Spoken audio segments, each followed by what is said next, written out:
Hola, hola, hola, muy buenas tardes, ¿qué tal estamos? ¿Cómo estáis, titiriteros, titiriteras? Con ganas de compartir en Jesuis Titiritero, con ganas de pensar, con ganas de conocer, con ganas de emocionarnos y sobre todo, pues, con ganas de tener un poco de alegría en esta realidad que cada día parece que empezamos a ver un poquito la luz, esa luz que todos y todas necesitamos cuanto antes.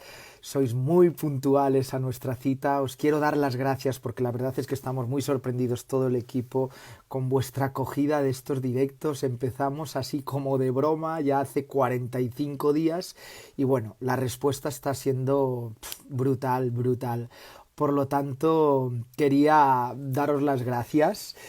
Y hoy tenemos a un hombre eh, espectacular.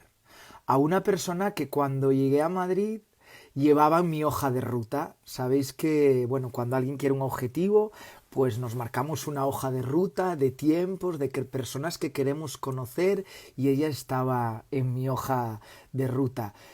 Nunca suelo leer los currículums de las personas que traigo a Jesuis Titiritero. Sabéis que suelo traer a aquellas personas que me han impactado en mi vida a nivel personal, a nivel profesional, porque creo que todo ser humano es la suma de trocitos de esas personas con las que coincide a lo largo de su vida.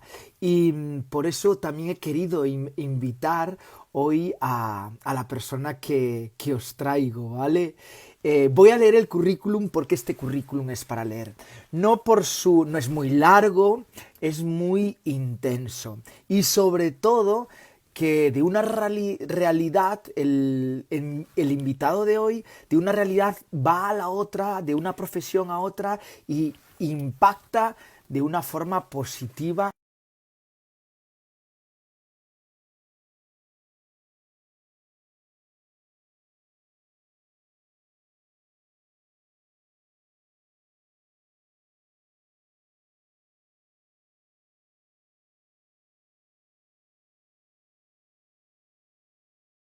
Consejero técnico. En 2015 es nombrado subdirector general de Diálogo Civil en la Dirección General de Políticas de Discapacidad y desde julio de 2018 es el actual director general en esta dirección, dependiente del Ministerio de Derechos Sociales, vocal del Consejo de Protectorado de la ONCE y del Consejo de Protección de la Cruz Roja Española. Preside el jurado de los premios Princesa Leticia sobre discapacidad. También es miembro del Comité Paralímpico Español y del patronato de la Fundación ONCE. Doble campeón del mundo, si estáis escuchando bien, doble campeón del mundo 2018 y 2019 en la modalidad de dualón larga distancia, ejerciendo como guía de Fernando Riaño, triatleta con discapacidad visual, presidente del Club de Atletismo AD Maratón, entre los 4 mejores clubes de España, atleta de fondo en pista, cross y ruta, triatleta de larga distancia, 3 Ironman y 4 medios Ironman. Y para mí, ¿sabéis quién es? Es el ingeniero más empático y deportista que conozco. Con todos y todas vosotras y vosotros, es un placer para mí presentaros a Jesús Celada. Por aquí está. Vamos allá. Se aprende mucho de este hombre. Vamos allá. Muchas ganas de compartir, que te conozcan todos estos titiriteros y titiriteras. Dice Iciar, madre mía, vaya currículum. Ahí, conectando. Me va a reñir porque él no le gusta nada presumir, pero ¿quién no presume Hola con Rubén, este currículum? ¿Qué tal? Mi madre, ¿cómo en estás? absoluto, ¿Qué tal, Jesús? nada, bien, bien, yo, muy bien, ya sabes que si yo presumo es de tenerte de estar yo en tu agenda de amistades y de amigos. Así que bien, bien, ¿me oyes bien? Te Veo que escucho de vez en cuando se para perfectamente. la comunicación, no sé si me oyes bien, ¿me ves bien? No, yo te escucho y te veo bien. Vamos a preguntar por aquí, titiriteros, titiriteras, ¿nos veis bien? ¿Nos ¿Sí, escucháis Rubén? bien? ¿Me Sí, oyes? ahora sí, ahora sí. ¿Tú me oyes? Vale, pero no sé si va con retraso. No lo sé si me escuchas con algo de retraso porque... ¿No? Vale, vale, venga, Bien. perfecto. ¿Cómo estás?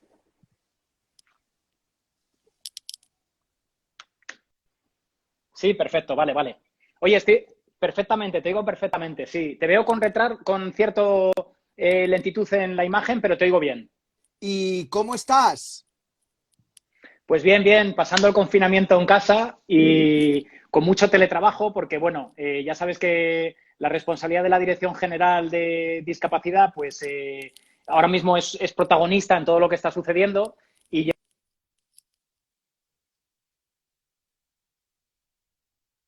de trabajo, sobre todo las primeras semanas, con esas primeras medidas que se tuvieron que establecer y coordinación con las comunidades autónomas. Y ahora estas últimas semanas con las medidas de desconfinamiento, de desescalada. Pero entre el teletrabajo, el deporte, la cocina, la lectura, las pelis y hablar con amigas y con amigos, se me pasan los días volando. Además, como tú no eres Bien, nada bien, activo, contento, bien. como no eres nada activo, Ya me conoces, ya sabes que tú y yo quedamos una noche por aquí por el barrio y nos pueden dar las 1000, ya lo sabes, sí, sí, sí, sí. oye, Jesús, ¿cómo has hecho estos días para entrenar en casa? Pues mira, la tecnología ha llegado también al deporte, ¿no? Y ha permitido que en las casas pues estemos conectados, las comunidades de deportistas, y prácticamente nos sintamos como en cualquier pista de atletismo o cualquier carretera, ¿no? Y he hecho uso mucho del rodillo, el sistema este que acoplamos a la bicicleta para convertirla en estática y poder hacer ciclismo en casa. Y eso pues te permite además conectarte a una comunidad virtual de ciclistas y de deportistas y simulas competiciones exactamente igual que estuvieras en carretera y te permite el lujo de poderte desplazar, y ya me lo han dicho en alguna red social que si he estado con la bici por otros países y ya me gustaría, pero no, todo es virtual que te permite desplazarte a otros sitios y seguir compitiendo al máximo nivel. Así que sufriendo, sudando y me bajo hace un rato de la bici, con eso te digo Qué todo. bien. Jesús, ¿qué le falta y qué le sobra a nuestro país? Toma pregunta. Joder, empezamos fuerte. Mira, tenía miedo. Primero, he de decir, Rubén, que cuando me comunicaste que, bueno, pues me habías elegido para entrevistarme, para mí es un orgullo, porque he de decirlo para los amigos y las amigas mías que sé que se están conectando y que has entrevistado a grandes protagonistas y a grandes personas en tu programa, ¿no? Y has Sí, tenido a deportistas de alto nivel, a futbolistas, has sí. tenido actrices, has tenido a personajes de Galicia muy simbólicos y muy carismáticos y siempre has tenido mucha gente y la verdad es que me apabullaba un poco participar en tu programa, ¿no? Y además que me lo dijiste ya hace bastante tiempo y cuando me dijiste el 29 de abril, en primer lugar dije, bueno, yo creo que de aquí al 29 de abril va a ser prácticamente imposible que estemos confinados, pero bueno, aquí estamos y me haces una pregunta un poco complicada. ¿Qué le falta y qué le sobra a este? Pues a ver, le falta yo creo que mayor empatía entre la ciudadanía, ¿no? Y le sobra malrollismo. Le falta empatía y le sobra malrollismo. Y tenemos que ser todos mucho más cordiales y tenemos que escucharnos mucho más. Tenemos que estar más informados, que eso es fundamental. Y nos sobra muchas veces titulares, nos sobran malos rollos, nos sobran mucho enfrentamiento y más en estos momentos que es fundamental que estemos todos unidos, ¿no? Así que eso es lo que creo que le sobra y lo que creo que le falta. Buenísima respuesta. Jesús, yo te invito porque cuando nace Jesús Titiribero, intento en este espacio, aparte de entretener a la gente y entretenerme también a mí mismo, pues mi vida es trocitos de las personas que os voy encontrando en ella y que admiro laboralmente y que después personalmente también me abrís vuestra trastienda humana que llamamos en este programa. Y creo que tú eres la combinación perfecta en un profesional que yo admiro por la capacidad, primero a lo que te dedicas, a lo que has decidido dedicar tu tiempo. Segundo, a tu formación. Y tercero, a que eres un tío muy humilde. Y muchas veces tú lo sabes bien, en el ámbito que tú te mueves y en el ámbito en el que yo me muevo, el mío de la alfombra roja, de todo lo mediático, y tú en el ámbito del poder, pues muchas veces eso no confluye. Y cuando confluye, por eso estás aquí, por éxito y por méritos propios. Y fue la primera semana, ya te lo dije, lo sabes, no vino después, lo tenía claro desde el principio. Lo sé que contabas conmigo y ya te digo que para mí es un placer.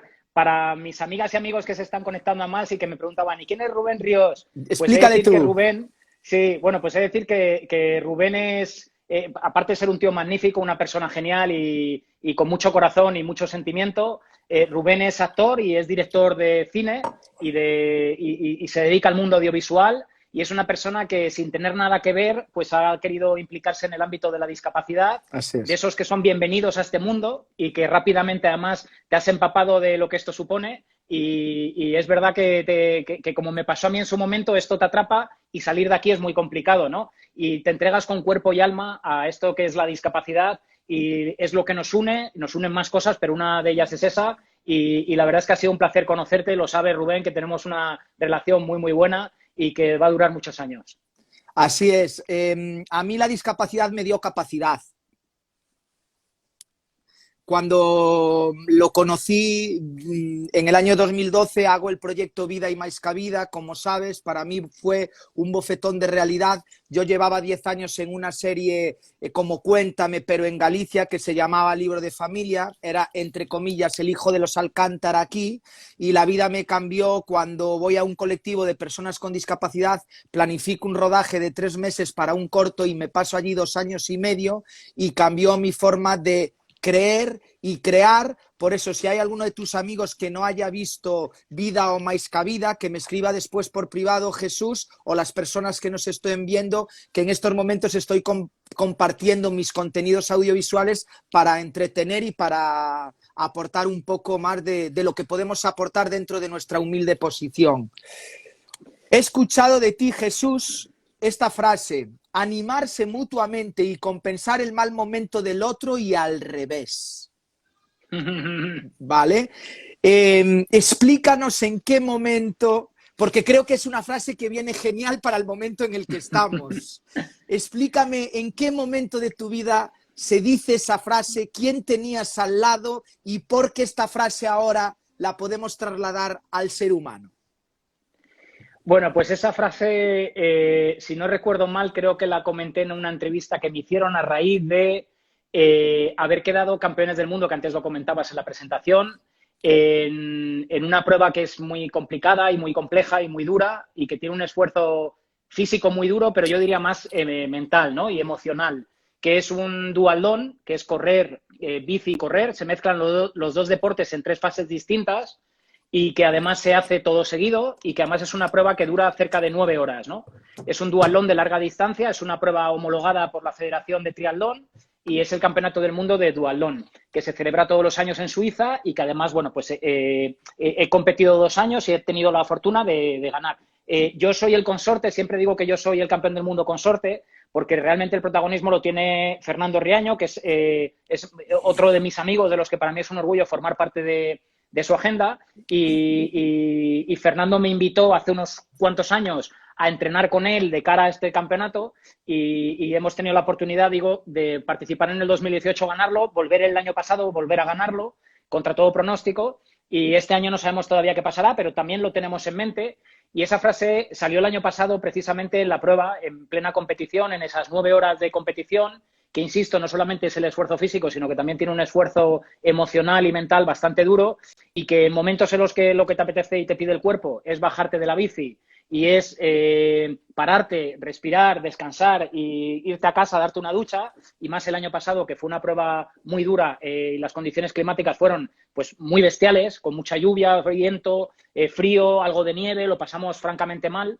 Pues esa frase surge en el momento en el que Fernando y yo estamos en plena crisis, en pleno confinamiento, cuando ya te dan ganas de tirar la toalla, cuando ves que todavía te quedan muchos kilómetros por delante, ves todavía que las nubes cada vez son más oscuras, ves que cada vez llueve más y en ese momento es cuando, si no tienes frases así y si no acostumbras a la cabeza a seguir pensando y motivándote que todo tiene un final y que de ese agujero se sale y de que esto, de lo que estamos ahora mismo, saldremos, pues esa frase viene en ese contexto y en ese momento, ¿no? Le agradezco mucho a Fernando, que es gran amigo mío y es muy buena persona, al haberme invitado a más a formar parte de su vida deportiva y de su vida personal también, claro. Wow. Pues es una frase que te voy a robar para estos días, porque cuando cuando la leí me trasladó y me dio fuerzas. Y sobre todo conociéndote y después viendo la hazaña que hiciste, y dije, voy a preguntarle por esta frase. En estos momentos de la vida de nuestro entorno hay distintas profesiones, Jesús, que, bueno, sin querer, pues las teníamos como de segunda o las veíamos algunos como de segunda. Yo ahí entono el mea culpa, ¿no? Porque muchas veces, pues evidentemente ahora gente como reponedores, gente que trabaja en supermercados, en la limpieza y demás, estudió, no, es profesional de esto. Evidentemente el respeto siempre por delante y la empatía, pero sí es cierto que muchas veces pues esa realidad no nos llevaba a valorar tanto a estas personas. La Guardia Civil y demás. Y es curioso que vi y leí que vosotros en un momento del campeonato, la Guardia Civil estuvo muy presente en uno de vuestras llegadas a la meta, digamos. Explícanos por qué la Guardia Civil estuvo presente en un momento de vuestra carrera y éxito deportivo. Pues mira, además, lamentablemente tiene que ver con una mala y triste noticia relacionada con el COVID, ¿no? Fernando es de La Rioja, es de Logroño, de un pueblecito a lo de Logroño, y en los 2 años que hemos competido, pues la Guardia Civil siempre nos ha animado mucho a participar, porque Fernando era muy amigo del responsable del grupo más élite dentro de la Guardia Civil, que tiene además su sede también ahí en Logroño, y se llamaba Jesús Galloso, el capitán que dirigía toda esa unidad, ya digo, de élite dentro de la Guardia Civil, y a través de Jesús siempre la Guardia Civil nos mandaba muchos mensajes de ánimo, ¿no? Tanto en la primera edición como en la segunda. También he de decir que es verdad que cuando hemos entrenado en carretera con el tándem aquí en Madrid, pues muchas horas de esfuerzo en plena montaña, con calor, con frío, con lluvia, pues te encuentras coches de la Guardia Civil que siempre te apoyan, te animan, y más cuando ven un tándem, ¿no? Y entienden que la persona de atrás es una persona ciega, que va completamente sin ver y sin saber por dónde vamos, y que yo le voy contando a Fernando todo el recorrido, yo manejo la dirección, los frenos, los cambios, y Fernando va dando pedaladas, aportando ese corazón y esas piernas en el tándem, y bueno, pues la Guardia Civil se sensibiliza y nos anima mucho, ¿no? Y esos mensajes de apoyo de la Guardia Civil, tanto en la primera competición como en la segunda, como en los entrenos, siempre los hemos recibido con mucho cariño y con mucha estima, ¿no? Tan es así que el primer año que quedamos campeones del mundo, la Guardia Civil nos dedicó un tuit, que es una cuenta Twitter súper seguida y muy comentada, pues nos dedicó un tuit por la hazaña, ¿no? Y el capitán Jesús Galloso siempre, todos los años, nos ha animado y nos han mandado mensajes de mucho ánimo. Tristemente, Jesús Galloso, con 48 años, se contagia de la COVID en unos entrenamientos en Portugal, y lamentablemente hace menos de un mes el capitán falleció y ha tenido muchos reconocimientos, y lo hemos pasado francamente mal, porque ya os digo que para nosotros era él y todo su cuerpo, pues son un apoyo, eran y son un apoyo fundamental para nosotros, y la verdad es que ha sido una noticia muy triste, que además le decía yo a Fernando que seguro que Jesús nos va a acompañar, va a ser ese tercer componente en nuestro tándem que nos intentará llevar a la victoria en la próxima.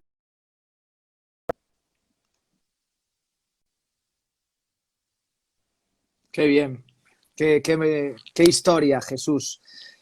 Lo que me sorprende es de tu trayectoria es el 2011, lo que pasa en el 2011, ¿no? Es como que pasa algo, tu vida da un giro de 360 grados, tú me dijiste ya en muchas conversaciones que cogió más sentido si cabe, pero ¿qué pasa en el 2011?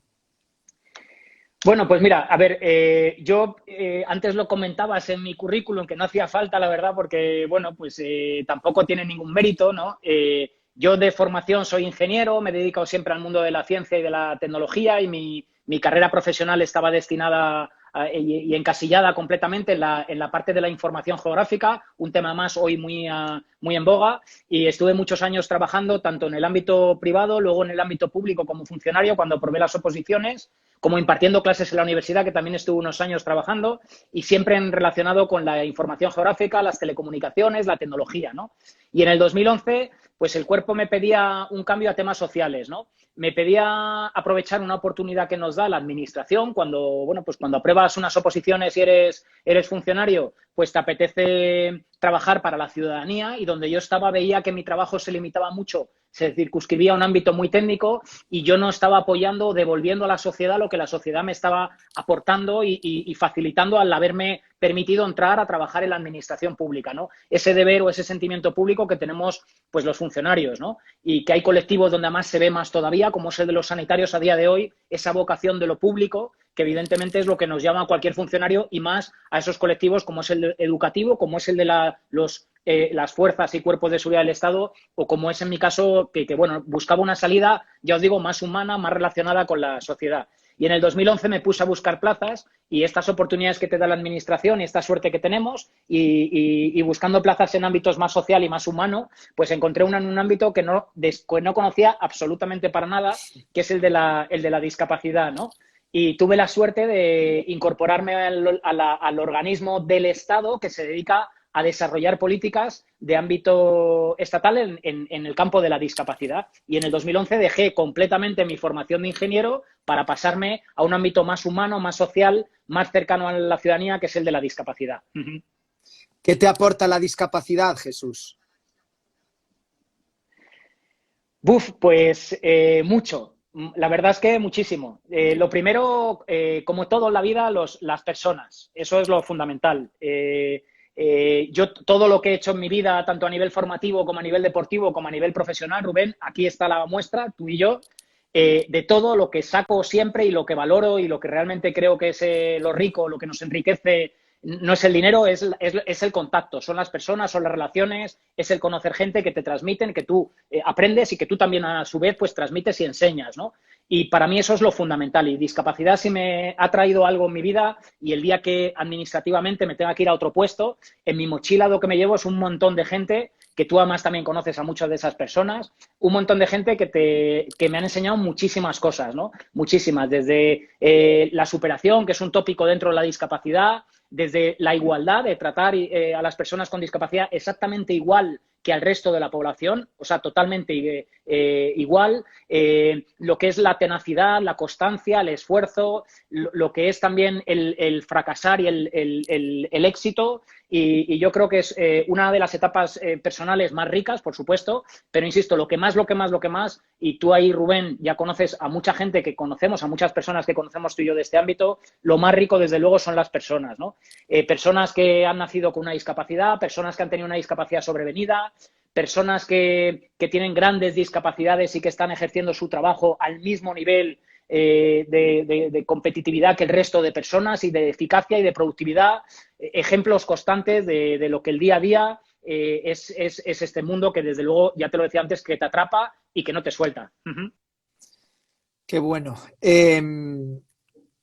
¿La sociedad está preparada para aceptar la diferencia, Jesús? Pues, a ver, yo creo que en España estamos adaptados para aceptar la diferencia. Yo creo que sí, que somos un país en el que afortunadamente tenemos gran nivel de lo que antes pedía, que tenía todavía que crecer más, porque es verdad que nos queda mucho camino por recorrer, pero gran nivel de empatía. Yo creo que España es un país que aceptamos la diferencia, la aceptamos. Y porque somos un país que hemos salido mucho al extranjero, hemos tenido antepasados que han tenido que viajar al extranjero a poder desarrollar su proyecto de vida, y aquí ha venido mucha gente también a España a desarrollar su proyecto de vida. Y yo creo que afortunadamente España es un país muy abierto, en el que es diverso, lo distinto. ¿Que nos queda evolucionar? Por supuesto. Ojalá esto nunca pare y ojalá todos los años tengamos que estar escuchando las demandas, las necesidades, las peticiones de los colectivos, de personas que son diferentes, que todos somos diferentes, reivindicando nuestro espacio, ¿no? Ojalá eso perdure en el tiempo, pero desde luego, en comparación con otros espacios y con otros países, en España aceptamos con gran diferencia la diversidad. Es más, así nos lo han reconocido en el ámbito de la discapacidad en otros países y a nivel internacional. En el año 2013, a España nos conceden un premio que es considerado el Premio Nobel de la Discapacidad, el Premio Franklin Delano Roosevelt, que recogió la reina Sofía en su momento en Nueva York, en la sede de Naciones Unidas, reconociendo las políticas que en materia de discapacidad España lleva haciendo durante más de 30 años, más de 40 años prácticamente, ¿no? Con lo cual, en España yo creo que sí, que España es un país en el que la diversidad es aceptada socialmente. Otra cosa es que de vez en cuando haya ciertos intereses que nos recuerden que no tenemos que aceptar la diversidad por los motivos que sea. Pero generalmente yo creo que la sociedad sí que estamos concienciados de la diversidad. Yo estoy de acuerdo contigo. Ahí te voy a dar 4 palabras y ya sabes por dónde voy a ir. Centros especiales, enseñanza, discapacidad. Sabes que desde hace unos días es un tema bomba. ¿Qué nos podrías decir con respecto a ese tema? A ver, estos días se está hablando mucho de los centros de educación especial. ¿Por qué estos días y no antes? Bueno, pues ahí es donde a lo mejor tenemos que reflexionar sobre por qué interesa ahora el hablar de este tema, ¿no? A ver, los centros de educación especial, primero quizá hay que contextualizar el debate. El debate ahora mismo, o lo que sale en los medios, es que se quieren cerrar, el gobierno quiere cerrar los centros de educación especial.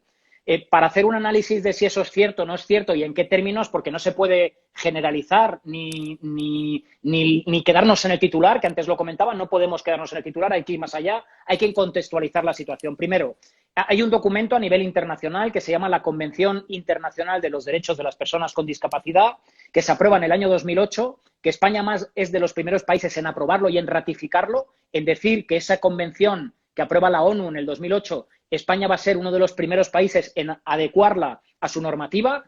En parte, el premio que antes citaba también nos lo conceden por ser de esos países pioneros en adaptar la Convención a España. La Convención, en su artículo 24, habla de que la educación, el sistema educativo en los países que ratifican la Convención, tiene que ser un sistema educativo inclusivo. Con lo cual, todos los países tenemos que avanzar hacia esa incorporación de la diversidad de las aulas ordinarias, en el sistema educativo ordinario. Primer documento internacional que nos lo impone, ¿no? Es más, yo he estado defendiendo las políticas de España en estos años, y el año pasado concretamente ante la ONU en Ginebra, y de las primeras cosas que nos saca los colores es que en España desde hace más o menos 10-12 años no hemos avanzado en inclusividad en las aulas ordinarias, con lo cual la ONU nos exige, ya que hemos aprobado y ratificado la Convención, que demos pasos importantes en esa consecución del artículo 24. Segundo documento están los ODS, que ahora se habla mucho. El cuarto habla de la educación de calidad, que también exige inclusividad en las aulas, con lo cual tenemos ya 2 elementos de presión para que el gobierno, al que le ha tocado sal de ahora, actúe en modificar la ley para hacer un sistema mayoritariamente inclusivo. Tercer tema también a tener en cuenta antes de quedarnos solo en el titular o para analizar el titular, es que desde hace 1 año y medio el gobierno desarrolló un borrador de ley, un proyecto de ley de educación desde hace ya 1 año y medio, que fue sometido al debate de las entidades sociales de la discapacidad, entre otros la plataforma que ahora se queja de ese supuesto cierre de los centros de educación especial. Con lo cual el debate no viene de ahora, el debate ya viene trasladándose desde hace 1 año y medio hasta ahora. En ese momento del debate, desde hace 1 año y medio, donde todas las partes pueden opinar, se producen una serie de enmiendas, tanto de los que son partidarios de imponer un sistema exclusivamente inclusivo, como de los que son partidarios de mantener un sistema basado en centros de educación especial. Se produce un debate y Educación, el Ministerio de Educación, asume ciertas enmiendas, con lo cual se llega a un borrador que evidentemente es imposible contentar a unos y a otros. Esto no puede ser binario, ¿no? Con lo cual se queda en una postura intermedia. Ese borrador continúa su trámite y el trámite nos encuentra que a día de hoy tiene que tramitarse en el trámite que se denomina trámite parlamentario. Y ha coincidido en pleno confinamiento, no queda otra. La actividad, como bien sabéis, parlamentaria, bueno, pues se ha reactivado y en este momento ha tocado casualmente que la ley pase a debate, como están pasando otras leyes de otros ámbitos, ¿no? Y para eso si vemos los BOEs, vemos que todos los días en los BOEs el Consejo de Ministros manda a trámite parlamentario multitud de leyes o de reales decretos o de sistemas normativos al Congreso para su debate parlamentario. Y en esas se encuentra la Ley de Educación. La Ley de Educación, en su disposición adicional cuarta, es verdad que no cita para nada, que es la que define los centros de educación especial, no cita para nada la palabra cerrar. El verbo cerrar no aparece por ningún lado. La ley es más, la disposición adicional cuarta, y aquí invito a que se lea un artículo, no el titular, sino el artículo entero que publica el Ministerio de Educación en su página web explicando qué quiere decir la disposición adicional cuarta. La disposición adicional cuarta, lo primero que habla es de responder a las necesidades específicas de los alumnos con discapacidad. Con lo cual ahí ya da abierta o queda abierta la posibilidad de que responder a esas necesidades suponga tener distintos sistemas educativos. Lo segundo habla de dotar de recursos a los centros ordinarios para que estos puedan satisfacer las demandas de los estudiantes con discapacidad que estén en centros ordinarios. Que eso es muy importante, es decir, habría que, y aquí yo sí que hago una crítica, habría que reforzar el sistema público de centros ordinarios en su inclusividad y de centros especiales públicos, porque no todo el mundo, evidentemente, se puede permitir el lujo de costearse un dineral muy importante en los centros de educación especial de carácter privado. Y aquí sí que hago esa cierta crítica que hay que reforzar, crítica al sistema educativo actual público, que hay que reforzar en el sistema público, tanto la educación inclusiva como la educación especial. Y, por último, la disposición adicional también habla de que en un plazo de 10 años se desarrolle un plan en el que los centros de educación especial, además de seguir escolarizando alumnos, es decir, no habla de cierre, sino que sigue escolarizando alumnos, además sirvan de referencia y de apoyo a los centros ordinarios, con lo cual extender puentes entre centros ordinarios y centros especiales. Insisto, la disposición adicional cuarta, la interpretación yo creo que está más pulcramente redactada, porque cita esos dos acuerdos internacionales que nos obligan. Y no habla para nada de cerrar. Es una pena que es una pena que el debate surja en plena pandemia, que haya habido ciertos colectivos que lo acusen al gobierno de que aprovechando la situación quieren colar una ley. Esto no es así. Es decir, la ley se lleva debatiendo desde hace 1 año y medio, ha habido plazos de enmiendas. Reconozco, y ahí es verdad, que educación tendría que ser más explícito en ese plan. Eso lo tendrá que desarrollar educación en un desarrollo reglamentario posterior una vez aprobada la ley, y además debería ser muy explícito, y aquí hago una crítica a cualquier gobierno, que cualquier ley que se apruebe siempre tiene que ir con una dotación económica y presupuestaria importante. Y eso es quizá lo que sí que tiene que explicar educación, ¿no? Y en esas estamos. Y ahí sí que es verdad que hago una crítica constructiva, por supuesto, al sistema educativo para que si se aprueba una ley vaya dotada de un presupuesto que ponga en marcha ese plan. Perfecto, Jesús. Muchas gracias por tu información y sobre todo por entrar en temas delicados, pero son temas de los cuales hay que hablar y más que nunca ahora. Mira, yo te voy a decir nombres y tú con esos nombres me cuentas algo, ¿vale? Vale. Abuelo Jesús. Pues no te lo puedo enseñar porque llevo ahora pero aquí tengo un tatuaje que pone abuelo. Pues mira, la verdad es que, bueno, pues mi abuelo fue mi padrino, mi abuelo se llamaba Jesús y fue mi padrino, mi padre, ¿no? Realmente, y le adoraba y le tengo el recuerdo constantemente, pero básicamente porque con los años me he dado cuenta, mi abuelo falleció siendo yo muy pequeño y fue pues mi padre prácticamente, y bueno, prácticamente no fue mi padre realmente, y entonces aprendí muchas cosas de él que luego con los años me he dado cuenta, ¿no? Y una de ellas fue el deporte.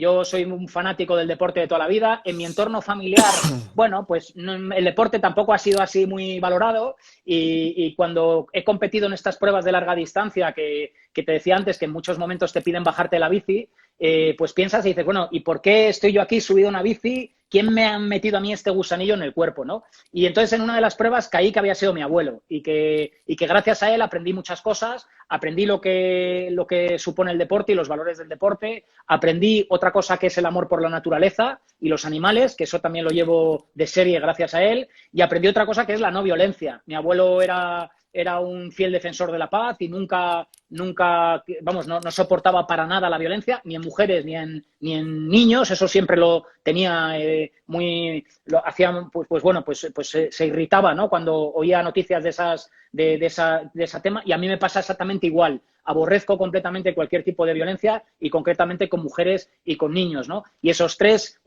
valores que, bueno, yo los he llevado toda la vida en mi cuerpo, pero no sabía dónde venían hasta que descubrí que era mi abuelo y dije, mira, pues es una de las personas que evidentemente pues más me ha marcado en mi vida, sí. Elena. Bueno, yo tengo 3 Elenas en la familia, o sea que las 3 por igual. Esto es como la Santísima Trinidad. Tengo mi abuela, mi hermana y mi madre, ¿no? Y además las 3 me crian un matriarcado con ellas 3, o sea que les debo también a las 3 mucho, ¿no?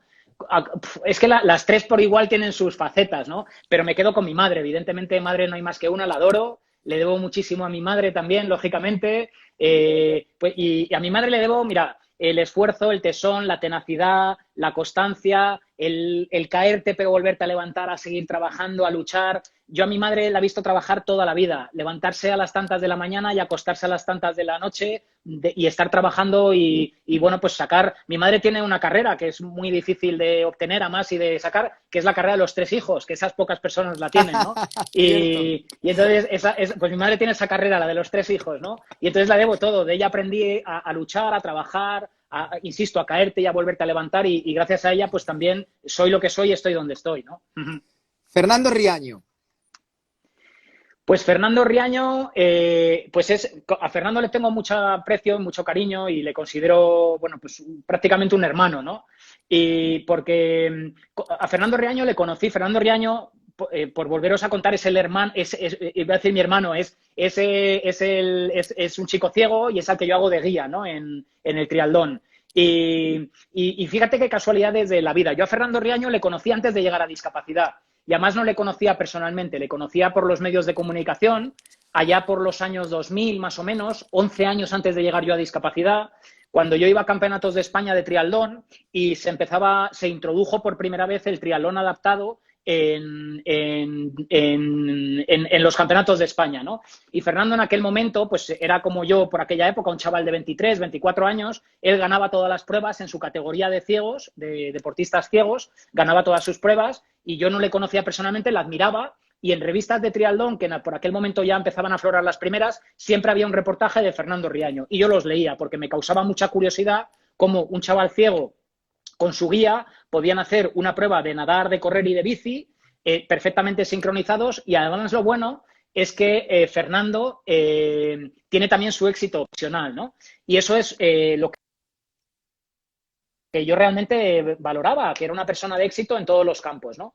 El caso es que 11 años más tarde, cuando yo llego a discapacidad, la persona que fue mi director general de discapacidad, pues me cuenta en cierta ocasión, cuando yo llegué, que bueno, pues esta persona que también es un gran amigo, que es Nacho Tremiño, que es una persona también muy importante en mi vida, pues Nacho me habla de que su puesto anterior él lo había desarrollado en la ONCE, trabajando en la ONCE, y que le había sustituido una persona y que me iba a presentar a esa persona. Y cuando la sorpresa mía fue cuando me dijo que esa persona se llamaba Fernando Riaño. Entonces, ahí es cuando ya se cerró el círculo con Fernando, nos conocimos, yo ya le puse La cara, vida, ya, bueno, la pues, vida. la vida, lo que es la vida, lo que es la vida, que también lo hemos hablado tú y yo muchas veces, ¿no? Las oportunidades o las circunstancias o las casualidades que no existen, sino que instintivamente las buscamos, ¿no?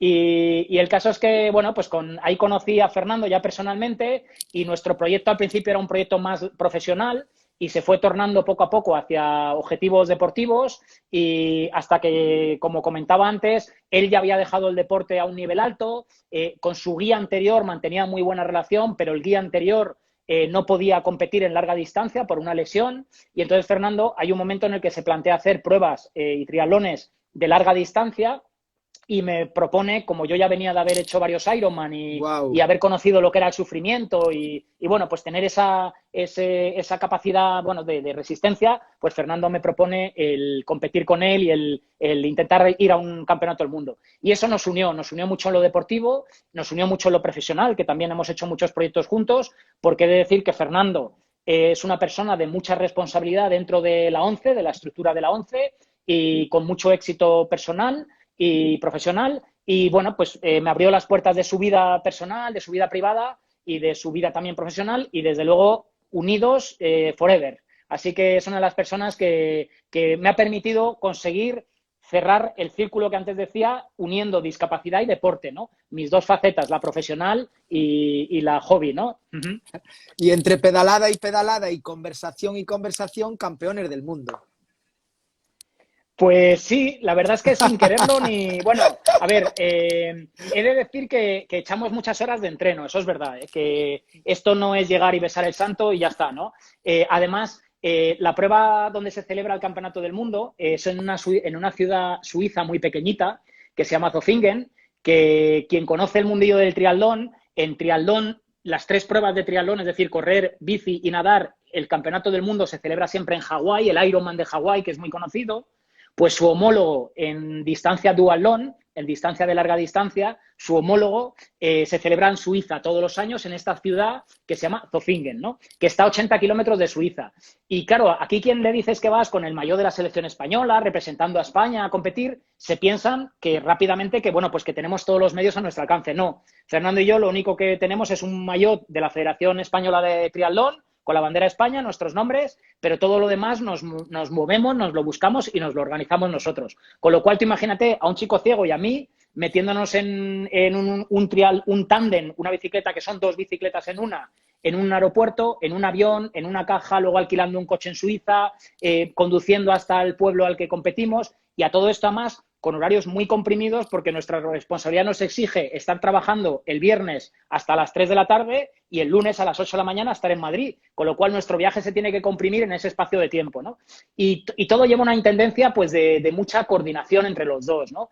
Y bueno, pues es que es así, o sea, no, en toda esa complejidad que tiene el entrenamiento, el viaje, pues yo ya le decía a Fernando, mira, el hecho simplemente de estar en la línea de salida, ahí ya hemos ganado la medalla, la que sea, pero ya hemos ganado. Solamente estar en la línea de salida. Es un regalo que tener nuestras familias, nuestro entorno, nuestra vida personal nos permita sacar un poquito de tiempo para entrenar y para estar en Suiza ese domingo a las 8 de la mañana en la línea de salida. Ahí ya hemos ganado todo. Así que con eso nos hace ya muy felices.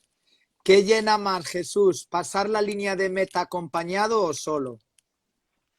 Buah, acompañado. Mira que yo siempre he practicado, Rubén, deportes individuales prácticamente, porque era malo jugando al fútbol, era malo jugando al balonmano, jugando al voleibol también. O sea, y me encantan los deportes de equipo porque se aprenden mucho, ¿no? Pero no era bueno y al final, por cuestión de tiempo, de organización, el deporte individual te da mucha más flexibilidad, ¿no? Y bueno, pues empecé con deportes más individuales pero aún así siempre he intentado, tanto en atletismo como en triatlón, competir en equipo, ¿no? Ir a pruebas en las que sumar la puntuación de los que competimos nos permitía competir contra otros equipos y esos son los que realmente me han motivado, ¿no? Y cuando he descubierto con Fernando lo que supone ir juntos, pues es que ya vamos, para mí es el no va más, ¿no? Entonces, dentro de ser un deporte individual, estar los dos juntos es el aliciente que necesitaba para recuperar yo un poco la motivación que la tenía perdida en competiciones de larga distancia. He visto a mi antiguo entrenador de triatlón, que le mando un abrazo muy fuerte, a Dani. Anda por ahí, saluda. Sí, pues Hola, he visto Dani. que Dani se ha conectado y gracias a él también, que me motivó muchos años a competir en larga distancia. Pero es verdad que por mi trabajo había un momento ya en el que, por alguna lesión, había perdido la motivación de la competición y gracias a Fernando la he vuelto a recuperar. Imagínate que pasas la línea de meta y te espera un duende y te dice, nos vamos para una isla desierta. ¿Qué 3 cosas llevarías, Jesús? ¿Qué 3 cosas llevaría? Pues mira, jope, es que son preguntas, son complicadas tus preguntas, Rubén? ¿Qué 3 cosas me llevaría? A una isla desierta. Puf. Pues yo creo que me llevaría a 3 personas. Si me pudiera llevar más que cosas a personas, mejor, a 3 personas, ¿no? Y sí, porque como te decía antes, es que es lo que nos va a quedar en la vida, las relaciones personales, ni lo material todo se puede desaparecer, ¿no? Por eso es muy importante siempre llevarse a las personas, ¿no? ¿Y qué 3 personas? Pues yo creo que serían 3 personas del ámbito de la discapacidad. He aprendido tanto. Mira, veo a Víctor que se conecta y además me saluda por las redes. Víctor y Carmen. Sí, Víctor, mira, Víctor es un tipo fantástico que hace Radio Roncali, que es una radio que está en la Fundación Juan 23, una fundación Estuve allí, que conozco. Estuviste, ¿no? Me contrataran con vida y con más cabida. Eso es. Se dedica exclusivamente a personas con discapacidad intelectual, tanto desde el punto de vista ocupacional como luego el empleo, ¿no? La formación y el empleo. Y Víctor lidera un programa de radio que tienen dentro de Radio Roncali, donde de manera muy profesional ya les gustaría a muchos platós y a estudios de radio profesional hacer la calidad con la calidad que lo trabajan ellos. Y ahí está Víctor. A Víctor me lo llevaría a una isla. Con Víctor me iría a una isla porque es un tipo súper divertido y es un tío muy dicharachero que tendría conversación asegurada las 24 horas del día y desde luego con él me lo pasaría de maravilla. Así que Víctor sería una de las personas que me llevaría a la isla, sí. Mira qué bueno, dicen. Empezaste la entrevista con miedo a no saber qué podrías aportar. Has enseñado mucho, Jesús. Eres grande. Yo creo que, a ver, yo voy a lanzar aquí algo a favor de Jesús. Yo creo que Jesús es una persona tan humilde, tan respetuosa, que no es miedo. Creo que él es así, pero después es que tiene mucho que enseñar. Claro, es que deportista, está en el ámbito de la discapacidad, y yo creo que es tu sorprendente, tu humildad y tu aportar, querido Jesús. Oye, otro tema. ¿Qué pregunta me harías tú a mí? ¿Qué pregunta te haría yo a ti? Pues te voy a hacer una que además la he reflexionado hoy. ¿Qué ha sido lo último que has comprado por Amazon? Vale, ¿qué ha sido lo último? Vale, pues mira, lo tengo aquí, te lo voy a enseñar. Justo aquí, para sujetar el Ah, móvil. vale, vale, Mira, vale. que al final no lo uso, porque no puedo poner aquí tengo el teléfono en vertical, ¿vale, Jesús? Pero Ujú. normalmente lo tengo para Zoom, para Skype, lo pongo en horizontal. Al final no lo uso, pues es lo último que compré en Amazon. Bueno, pues es buena compra porque yo, como no estoy ducho en esta técnica, tengo el móvil aquí apoyado en un cuaderno Ya me di cuenta. con el conector. Bueno, estoy ahí haciendo piruetas y cruzando los dedos para que no se me caiga. Ujú. Qué bueno. Vale, tú me hablaste de que el abuelo Jesús pues te marcó y que evidentemente pues te hizo ver que la violencia no era una herramienta, te hizo amar el deporte, pero seguro que en estos momentos, yo ahora estoy trabajando, aparte de la discapacidad, Jesús, estoy trabajando en un proyecto de tercera edad. Creo que es el momento de crear Mm. proyectos de perdón y de gracias después de esta pandemia, porque evidentemente sabes que hay un colectivo muy grande de personas que han sido abofeteados en primera línea por el COVID, esas familias que quedaron sin un ser querido, y creo que esa gente, yo creo que tenemos que trasladarle abrazos, tenemos que trasladarle que estamos ahí más que nunca. Por tanto, desde aquí yo abogo para que todos los creadores y creadoras a partir de ahora creen a través de la paz, de las gracias, del perdón, porque hay muchas cosas por las que dar gracias. Y entonces dentro de ese proyecto estoy quedándome con frases de personas mayores que le trasladaron a líderes de hoy. Y tú para mí eres un líder de hoy. Vale, ¿cuál es esa frase que Jesús te grabó en tu mente o a fuego lente que ahora Jesús utiliza en su día a día? ¿Qué frase? A ver. Bueno, hombre, yo creo que hay muchas, ¿no? Depende un poco del momento del día a día, ¿no? Una frase que resuma tu actuación de ser o tu comportamiento es complicado, ¿no? Pero, hombre, a lo mejor con esta época en la que estamos ahora mismo, el resistiré es una frase muy recurrida, pero que es verdad que es muy necesaria, ¿no? En estos momentos y que yo creo que más que es muy aplicable el día a día. Vienen meses complicados. El otro día leía lamentablemente una noticia y es verdad, una generación que es la millennial. Ahora he visto por aquí que también otro gran amigo también de la discapacidad, un tío súper válido, de las personas que mejor conoce la accesibilidad de los juegos de las consolas y del mundo de los juegos, de los e-games, ¿no? Que hoy en día están muy de moda. Y pues el levantarte todos los días resistiendo las adversidades, ¿no? Y yo creo que esa frase de resistiré, yo creo que es muy importante tenerla en mente constantemente, porque el otro día, como decía, leí una noticia que ahora mismo tenemos una generación por arriba, nuestros mayores, a los que les debemos dónde estamos y que parece que nos olvidamos de ellos y que en esta situación además ha sido el colectivo más vulnerable y que les merecemos un homenaje en toda regla y un homenaje que tiene que empezar a más cuidándoles y cuidando a quienes les cuidan. Tan importante es cuidar a los mayores como cuidar a quienes cuidan a nuestros mayores, a esos que ahora se han convertido en imprescindibles, ¿no? Mira, una de las reflexiones que saco, Rubén, que también creo que lo he hablado contigo y que he aprendido en discapacidad, es que hay muchos profesionales en el ámbito de la discapacidad que trabajan para la discapacidad que son poco reconocidos, ¿no? Antes lo citabas tú, esos imprescindibles.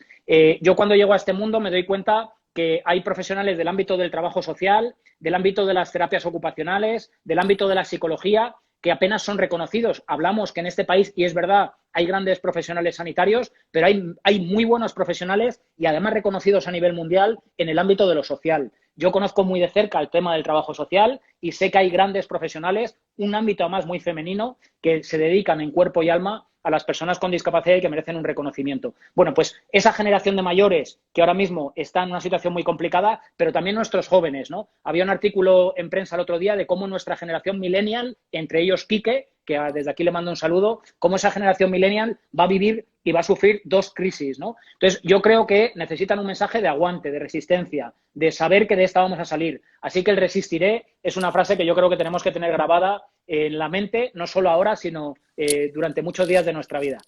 Vaya broche de oro le acabas de poner a la entrevista, Jesús. Brutal.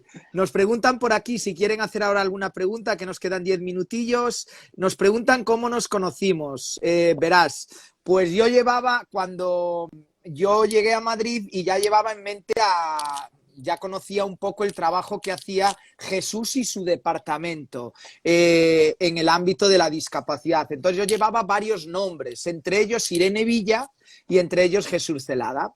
Y un día en una de las pandillas que tengo en Madrid, con Adela, con esta gente, que ahora ya Jesús también es de esa pandilla, pues estaba con David Lafuente. Vale, y entonces me dijo, oye, ¿a qué te dedicas? Nos acabamos de conocer con David Lafuente y fue cuando le dije, pues mira, en el ámbito de la creatividad y de la exclusión social en general, pero ahora estoy profundizando en la discapacidad desde hace años. Y a través de David Lafuente, pues me dijo, vale, pues te doy los datos para pedirle reunión a Jesús Celada. Y es curioso que el día que fuimos, no te acordarás, pero cuando te lo cuente te vas a acordar. Yo aún estaba en Galicia porque estaba rodando en ese momento y nos hicimos un auténtico maratón. Ir a la mañana a Madrid, fui con mi querido padre y volvimos. A la entrada del ministerio, pues entramos por la zona donde, bueno, tienes que sacar la chaqueta y demás y tal. Y entré con mi padre, ¿vale? ¿Te acuerdas de eso? Perfectamente, perfectamente, sí. Vale, entonces entramos y el pobre hombre, un hombre de casi 80 años, pues tiene la costumbre de llevar algo siempre consigo, como buen hombre del rural, de esa España vacía. Entonces, al entrar, pues por la máquina detectora de metales y demás, pues empezó a pitar, vinieron 2 personas de la autoridad, 2 profesionales, y dijeron, caballero, ¿lleva usted un arma blanca? Y dijo mi padre, no, cojones, yo no llevo... Ah, bueno, sí, pero esto no es un arma blanca, esto es una navajita pequeñita para pelar las manzanas. Y lo recuerdo perfectamente, Rubén, sí. Que después Pues mira, eso es otra de las magias que yo creo que falta en esta sociedad hasta cierto punto, y es la autenticidad, ¿no? Tenemos que ser más auténticos, hay que reivindicar la autenticidad. Y yo creo que hay que poner en valor esas personas que mantienen sus principios, que no se venden de manera gratuita a un titular y bueno, pues saben lo que al final supone ser auténtico, un personaje. Antes hablaba de Quique, que estaba por ahí siguiéndonos, y Quique es una persona auténtica, ¿no? Y esa autenticidad es verdad que hay que ponerla muy en valor. Totalmente. Isa Pérez pregunta, ¿qué te falta por hacer, Jesús? Me falta mucho por hacer, muchísimo, sí. Yo qué sé, me falta por ser personaje de una película de Rubén Ríos, por ejemplo. Hacer un papel, un cameo, Rubén. Vale, un cameo. Lo anoto. Ya lo hablamos. Sí. Ya lo hablamos. Con un cameo me conformo. Eso me falta. No, yo soy soy más de estar al otro lado de la cámara como espectador, ¿no? Pero me falta, por ejemplo, afianzarme en idiomas, viajar más, conocer nuevos espacios. Bueno, siempre nos tienen que faltar cosas por hacer en la vida, porque si no, al final, pues no crecemos, ¿no? No crecemos. Así que es bueno siempre estar constantemente buscando nuevas inquietudes, dar solución a nuevas inquietudes. Preguntan por aquí qué compraste en Amazon. Claro, como lanzaste tú esta pregunta, ahora te lo preguntan a ti. Respondo a Eva, que he visto que Eva nos está viendo. Hola, Eva. Y Eva también tiene su historia, que es de las personas que he conocido. Eva también tiene su historia muy peculiar. Pues mira, compré lo último, he comprado una cubertería para casa, porque he hecho reforma en casa y tuve que deshacerme de la vieja y he comprado una nueva. y he comprado una cubertería, lo último que he comprado en Amazon. Soy además muy comprador. Yo creo que este nuevo estado en el que estamos todos nos ha hecho desarrollar nuevas habilidades en el ámbito tecnológico, y una de ellas es cómo nos estamos convirtiendo completamente en ciudadanos virtuales, ¿no? Yo decía que antes competía con una bici en entorno virtual, ya me he acostumbrado a hablarle a un ordenador y mi equipo además de trabajo también. Nos hemos acostumbrado ya a comprar por Amazon y es verdad que lo último ha sido una cubertería. Así que mando saludos a Eva. Y Ciar Sánchez, que es una mujer muy entregada también a lo social, nos dice, aquí en Fuerteventura, en los campamentos de surf adaptado con Plane and Train con Rubén, una visita, nunca se sabe, nunca se sabe. Pues mira, tengo una gran amiga que iría con ella también. Tengo dos amigas, una muy especial que iría con ella y otra además... Oye, pues yo tengo pensado ir. Te lo digo cuando ¿Sí? vaya, ¿eh? Sí, pues sí, avísame, sí. porque mira, hay una amiga mía costarricense que se llama, también de las casualidades que me han pasado en la vida. Yo soy una persona de muchas casualidades. Luego es verdad que al final te das cuenta que No son casualidades. No son casualidades, sí, también lo hemos hablado en algún momento, Rubén. Yo viajé a Costa Rica hace unos años por ocio y por turismo con un gran amigo mío que trabajaba también en discapacidad y me fui a bucear a unas islas que hay en Costa Rica, en la zona del Pacífico, y buceando me apunté a un equipo, fui a Panamá, y buceando en Panamá conocí a un grupo de costarricenses y uno de ellos, su hermana, trabajaba en discapacidad en Costa Rica. Entonces me preguntó si podía contactar conmigo y le dije que sí. La hermana me llamó, me contó su historia y me dijo que una amiga de ella que también trabajaba en discapacidad venía a España, que se llamaba Natalia, y que quería verme. Y le dije que, por supuesto, que mi despacho estaba abierto y que nos veíamos. Natalia vino a España, una chica de Costa Rica con 23 años, completamente sola, viaja sola. Y Natalia, con 2 años antes, tuvo un accidente de coche y se queda en silla de ruedas con una paraplegia relativamente baja, una lesión medular baja, que le permite cierta movilidad, pero en silla de ruedas recorriendo el mundo. Y Natalia Valiente, esa sí que es una persona que merece ser entrevistada, Rubén. Pues Natalia Valiente se Mándame recorre el mundo una ella lista. sola. Mándame, Vale. Perdona que te corte, mándame una lista después de quién crees que debo de entrevistar, ¿vale?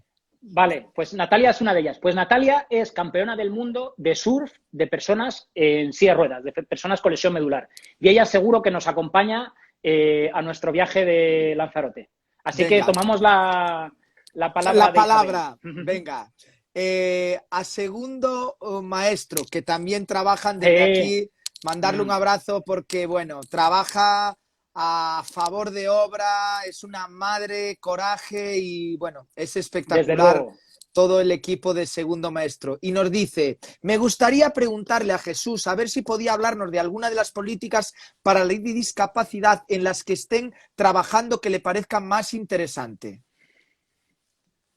A ver, pues ahora mismo hay 3 temas encima de la mesa candentes, muy candentes en políticas de discapacidad, aparte del de la educación especial, que dan para otro programa, Rubén, pero son bastante Claro, nómbralos por encima, ¿no? Porque nos quedan 3 minutos. Pues mira, hay 2 más. Uno es el de la esterilización forzosa. En España, a día de hoy, se puede esterilizar. Ojo que es una medida muy proteccionista, está muy protegida, ¿no? Pero a día de hoy se esterilizan a personas con discapacidad, generalmente personas con discapacidad intelectual. Aquí la ONU también nos tira de las orejas y nos dice que esta práctica no se puede realizar en un país como es España y hay que establecer otro sistema y otros mecanismos. Y otro tema muy caliente también ahora mismo es el de los internamientos forzosos. En España, a personas que en contra de su voluntad se les pueden internar. Esto se aplica mucho en temas de salud mental. Es un debate también muy controvertido. Esas 2 cuestiones junto con la de la educación especial son las 3 que ahora mismo están encima de la mesa con una agenda muy caliente. Perfecto. Mi madre te dice, tienes que venir a Galicia, ya te queremos conocer en persona, Jesús. Ya conozco a tu padre, me falta tu madre, desde luego. Claro, desde luego. Quedas invitado. Pues mañana tenemos un invitado que se llama Iván Quiñoa, que es un valiente que está ahora conectado, que ha escrito un libro que se llama Enfermo Vital, porque él estuvo en el límite por un cáncer muy fuerte y cuando estaba dormido y los médicos y las enfermeras y profesional sanitario a veces hablaban en su entorno y a veces sin querer lo trataban de enfermo terminal, él dice que hay que eliminar ese término del diccionario, porque una persona que lucha por vivir no es un enfermo terminal, es un enfermo vital. Él se llama Iván Quiñoa y años después su hermana le hizo el mejor regalo que le puede hacer alguien a otra persona, que fue su riñón. Fíjate. No somos nadie, Rubén, No no somos somos nadie. nadie. Pero aquí hay alguien que dice, y con eso vamos a acabar la entrevista porque queda justo un minuto y ya te despido. Dime una palabra que defina esta entrevista, rápido. Auténtica. Vale, auténtica. Y aquí ponen en si Jesús fuera presidente, este país sería la hostia. Ahí queda. Te mando un abrazo enorme, Bueno, querido amigo. oye, Rubén, ¿me permite que me mande 2 saludos? Uno a Marta y otro a Venus y a Juan, que son mis primos, que han sido padres hace 3 semanas y que todavía no he podido ver al pequeño, y le veo en fotos y la adoro y tengo mucha que se llama Keilan. Tengo muchas ganas de abrazarle. Así que besos a todos y a todas las amigas y amigos que estoy viendo que se han conectado por ahí. Muchos besos. Y gracias por la a todos. Rubén. Auténtica. Nada, gracias a ti, auténtico. Besitos, Chao. Jesús. Chao, aprendimos besos. mucho. Chao. Titiriteros, titiriteras, gracias. Besos 1000.